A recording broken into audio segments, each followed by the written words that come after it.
it's what the foundation of the thoroughbred is built on really. It's the ultimate test. They're tested in every way, the speed, stamina, courage, balance. I think it's the ultimate test really. Famously, there's a gallop here that mimics Tattenham Corner. Would all of your Epsom horses have a spin round there first? Yeah, they would. They would have been, from the time they were 2, really, they'd have been working around it kind of nearly every work day, really. Obviously, if they're bred in such a way that we would think that they would get middle distance, that's what they have been doing, really, from day one, really.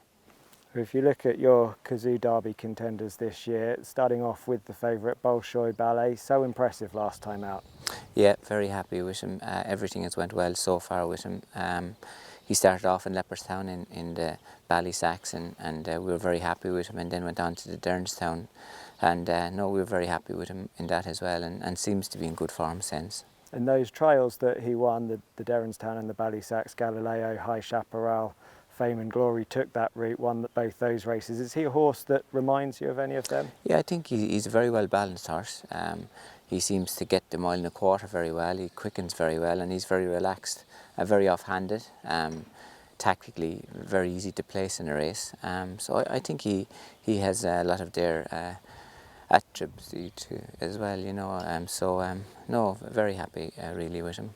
And some have questioned his potential stamina for 1.5 miles, and that he seems so quick over 1.25 miles. Would that be a concern for you? I don't think so. We always thought he would get him good, like we always thought middle distance wouldn't be a problem to him. So obviously you're never sure until you run over it, but we always thought he would. In high definition, what did you make of him in the Yeah, Derby? very happy with him. Obviously he had a very interrupted preparation. A week before he wouldn't have been able to run with his blood picture, and just came right a couple of days before really. We were very happy with the run. We knew he had to run if he was going to the Derby, and really couldn't have been happier really. You mentioned there the problems with his bud. How much of a setback at this stage of a horse's career when you're getting them ready for a Derby is something like that? Listen, it's far from ideal, obviously, but we were very lucky. It came right itself without having to medicate him. So we were very lucky that happened. I really, when his blood first came out the way it was, I didn't think he would make it, and I didn't think it would come back, but it did naturally for some reason. And he's got 2 lengths to find with Hurricane Lane on the York form. How confident would you be of reversing that? We were very happy with him in York. Obviously we were going to ride him patiently and then kindly and gently, and that's what Ryan did. We were very happy with his run in York, and the good thing about him, I think in York he covered the last 3 furlongs quicker than any other horse in the race, so that's a very good sign for a horse like him really. At this stage, would Bolshoi Ballet be going there as the Ballydoyle #1, would you say? Yeah, well, I think obviously we always get a little bit closer to the race, and they run in their trials, and they're all in different stages going into their trials. Like, you always try and have them in the same stage, but that doesn't always fall like that. And some of them, like, where everything had went well for them, some of them didn't go well for them, some of them were a little bit fitter than others. So they were all at different stages really. And if we talk about Van Gogh, Group 1 winning 2-year-old, 8th in the Guineas, what did you make of that? Yeah, very happy. He was very close to being 5th in the Guineas, just got tired in the last 50 yards. Maybe our Newmarket horses were maybe a couple of weeks behind where we thought they were maybe. So he came out of the race very well. He's a big, strong traveller. He had very good form at the back end last year, and we're very happy with him since as well. Is he a horse that needs soft ground? I don't think he is. Farm ended up in soft ground at the end of the year, but that was just because of the weather really. Sir Lamelach, we always thought a lot of him. He didn't win last year. We were very impressed with his last run especially, I suppose. It was a 3-year-old handicap at Leopardstown, 1.5 miles. He relaxed very well, quickened very well, and finished very well. Everything has went well with him since. We know that he gets 1.5 miles and nice bit of ground and nice pace on in front of him. So no, everything looks good with him as well at the moment. Sir Lukan, yeah, we ran him first time this year in Sandown. He ran disappointing. Came out of the race very well and won very nicely in Navan last time. For some reason, all our horses that kind of went to those trials and even the Guineas, they were all just ran a little bit below par. Maybe it was a little bit early for them, but they all came out of the race as well and went forward from them.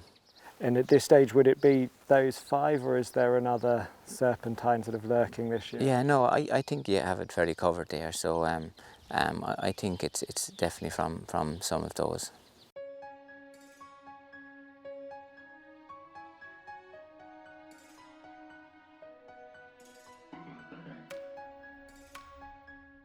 Yeah, she always was very special in her work.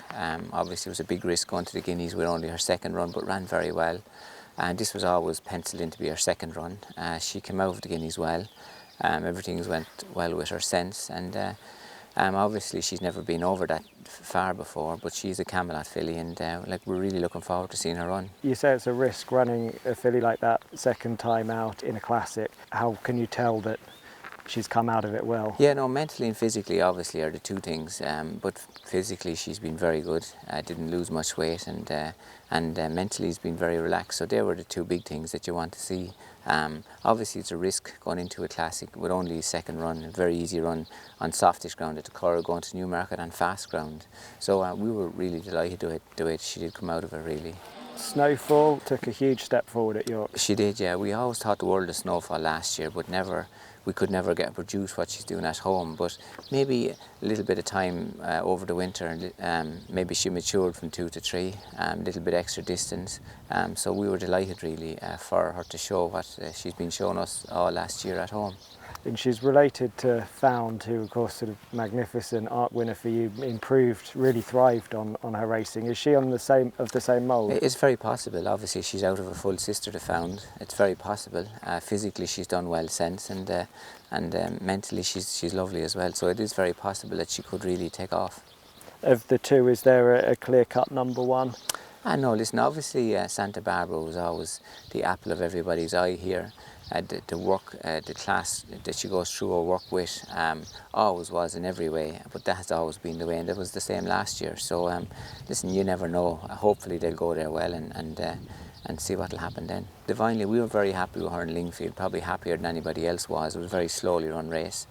We were going to ride her very patiently, which Ryan did, and ran a lovely race. So she's a filly that we're looking forward to seeing as well. La Gioconda is another filly we always thought is better than anyone has seen yet. She didn't win last year, didn't win yet. Ran in Chester and ran a good race in the Chester Oaks, but we think she's a good bit better than that. We think there's more to come from her.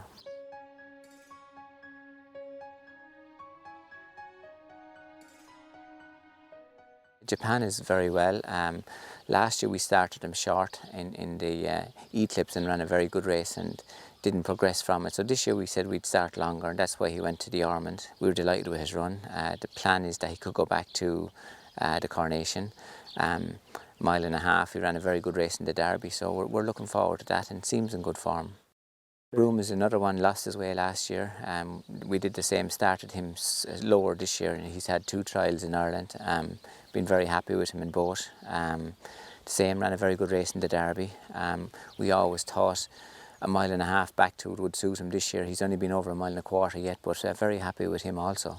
Mogul has done a lot of travelling. He went to Dubai early, probably came forward from the run. Then he went to France and he was second in the Ganny, or third in the Ganny, and ran a very good race. So we think he's progressing too, and he's another horse ran well in the Derby, so no, looking forward to that as well. Armory, yeah, he's well. He won the Huxley in Chester. Probably won't go to the Coronation. He'll probably might go to the Tattersall's, or might go to the Eclipse or something, or he might go to the Prince of Wales. But he's come out the race very well, and he's a horse we're looking forward to for this year. And then the 2 classic winners from last year, Love and Serpentine. Yeah, Love is very well. She might go to the Tattersall's on the way, or she might go straight there. She's very well, doing everything right and just ready to start as well. Serpentine very well as well. He's been working very well, ready to start as well. Tattersall's, Coronation, all those races are possible for him at the moment.